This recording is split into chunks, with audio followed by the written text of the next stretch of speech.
Get It with Peter Russell-Clarke.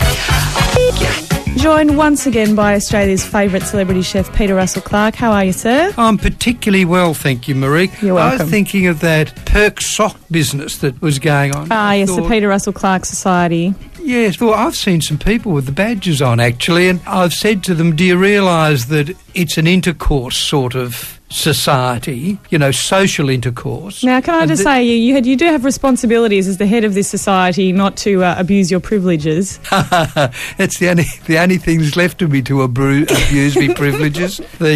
Talking about privileges, I thought we really should have our own food, Yes. And I thought, well, social intercourse, tongue, talking, all that stuff. But then people don't like tongue very much. They've got an aversion to... The French like tongue. They do indeed. They have more children than us too, I'm told. But coincidence? Then I thought, this week we're going to talk about brain food because all your listeners are terribly clever people. Well, brain food's fish, isn't it? Everyone knows that. And so I thought a lot of people are frightened about cooking fish. I remember when I bought some trout home, my dear wife, young Janet, said, I can cook fish but I can't cook trout. What a bloody lot of nonsense. Fish is terribly easy to cook, but most people put batter around it.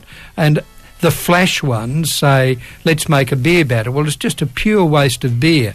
The shot is drink the beer, chuck the flour out the window, get the bit of fish, and I like to cut it to either an oblong shape or a square shape. So instead of the fish being pointy at one end and flat and thin at the other, so when you cook it, you burn the shit out of one end and undercook the top bit. So cut the fish to a nice looking shape on the plate, then pop it into a pan with some hot oil and cook it. So you don't need batter, you need bugger all except the oil and the fish.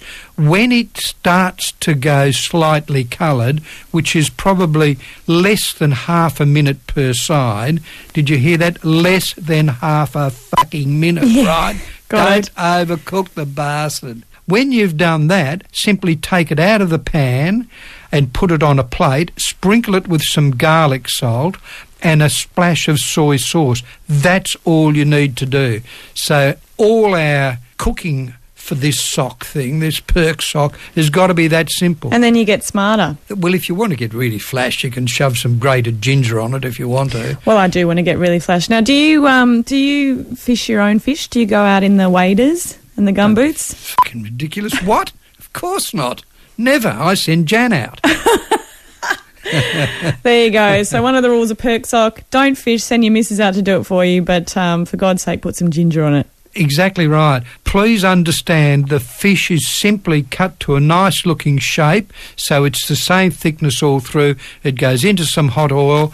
It's taken out well before you think it's cooked. That's all you need to do. No, don't put fucking tomatoes and bloody squash cucumbers and all the other bullshit in the world. Just do it the way I tell you. Otherwise, piss off and don't be a member of the society. You got it? There you go. You heard it here first. Peter Russell-Clarke, as always, a pleasure. And a great pleasure to be with you too, Marie. Thanks. Breakfast, Marie. Back on your radio Monday morning from 6 on Triple J.